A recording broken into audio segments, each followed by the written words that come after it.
saw the ovens of the crematorium, the guard towers, the barbed wire fences, the foundations of barracks that once held people in the most unimaginable conditions.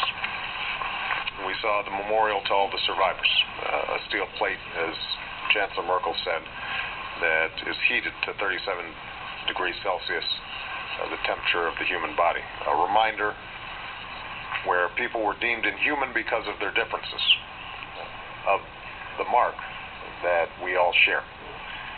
Now, these sites have not lost their horror with the passage of time. As we were walking up, Ellie said, if these trees could talk, and there's a certain irony about the beauty of the landscape and the horror that took place here.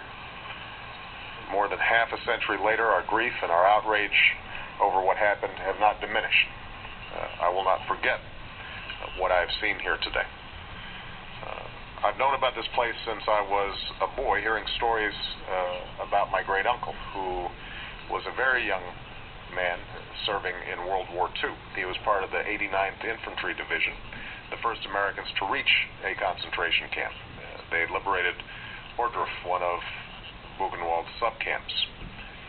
And I've told this story. He returned from his service in a state of shock, saying little and isolating himself for months on end from family and friends, alone with the painful memories that would not leave his head. And as we saw some of the images here, it's understandable that someone who witnessed what had taken place here would be in a state of shock. My great uncle's commander, General Eisenhower, understood this impulse to silence. He had seen the piles of bodies and starving survivors in deplorable conditions that the American soldiers found when they arrived, and he knew that those who witnessed these things might be too stunned to speak about them or be unable to find the words to describe them, that they might be rendered mute the way my great uncle had.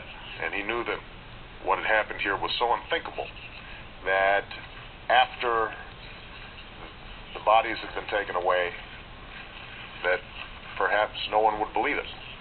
And that's why he ordered American troops and Germans from the nearby town to tour the camp. He invited congressmen and journalists to bear witness and ordered photographs and films to be made. And he insisted on viewing every corner of these camps so that, and I quote, he could be in a position to give firsthand evidence of these things if ever in the future there develops a tendency to charge these allegations merely to propaganda. We are here today because we know this work is not yet finished.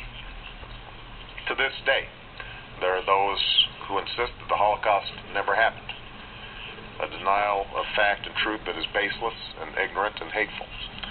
This place is the ultimate rebuke to such thoughts, a reminder of our duty to confront those who would tell lies about our history.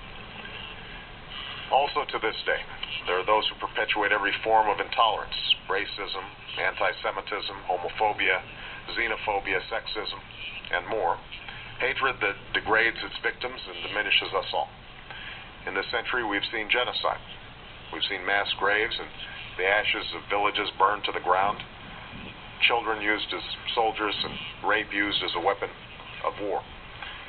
This place teaches us that we must be ever vigilant about the spread of evil in our own time, that we must reject the false comfort that others' suffering is not our problem,